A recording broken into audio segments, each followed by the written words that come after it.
1943 August 15 അദ്ദേഹം പറയുന്നത് എന്താണെന്നറിയോ? ജിന്നയുടെ ദ്വിരാഷ്ട്രവാദത്തോട് എനിക്കൊരു വഴക്കുമില്ല. ഞങ്ങൾ ഹിന്ദുക്കൾ ഒരു രാഷ്ട്രമാണ്, ഹിന്ദുക്കളും മുസ്ലിങ്ങളും രണ്ട് രാഷ്ട്രങ്ങളാണ് എന്നത് ചരിത്ര യാഥാർത്ഥ്യമാണ്. ഇത് 43-ലും അദ്ദേഹം ആവർത്തിച്ചു. അതായത് ഈ പറയുന്ന 37-ലെ പ്രസംഗത്തെ എങ്ങനെയൊക്കെ ഖണ്ഡിച്ചാലും 47-ലും ഇത് ഇദ്ദേഹം 43-ലും ആവർത്തിച്ചിട്ടുള്ള സംഗതിയാണ്. എങ്ങനെ അപ്പോൾ ജിന്ന 40-ൽ ഇത് ആവശ്യം ഉന്നയിച്ചു കഴിഞ്ഞു. അതിനുശേഷം അതാണ് അതിന് ഞങ്ങൾക്ക് ജിന്നയോട് വഴക്കില്ല എന്ന് പിന്നീട് പറയും. പിന്നീടും നിലപാട് മാറ്റിയിട്ടുണ്ട്. പൊളിറ്റിക്കൽ ഇസ്ലാമിനും പൊളിറ്റിക്കൽ ഹിന്ദുത്വക്കും എതിരെ അല്ല, അതിനകത്ത് കാണാൻ പറ്റുന്നത് കുറച്ച് നാൾ കഴിയുമ്പോൾ വീണ്ടും നിലപാട് മാറ്റും. ഇത് നിലപാട് എത്ര മാറ്റിയാലും ആശയം എന്നുള്ളതിന് വിത്ത് പാകി എന്നുള്ളതൊരു പ്രധാനപ്പെട്ട സംഗതിയാണ്.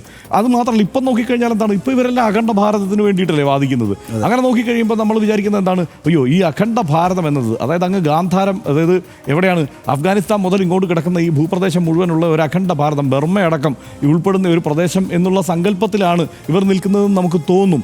അങ്ങനെയാണോ? അങ്ങനെയാണെങ്കിൽ ഇവരെന്തിനാണ് തിരുവിതാംകൂർ സ്വതന്ത്ര ഹിന്ദുരാഷ്ട്രമായി ആകാനായിട്ട് ഈ സവർക്കർ പിന്തുണ പ്രഖ്യാപിച്ചത്? എങ്ങനെയാണ്?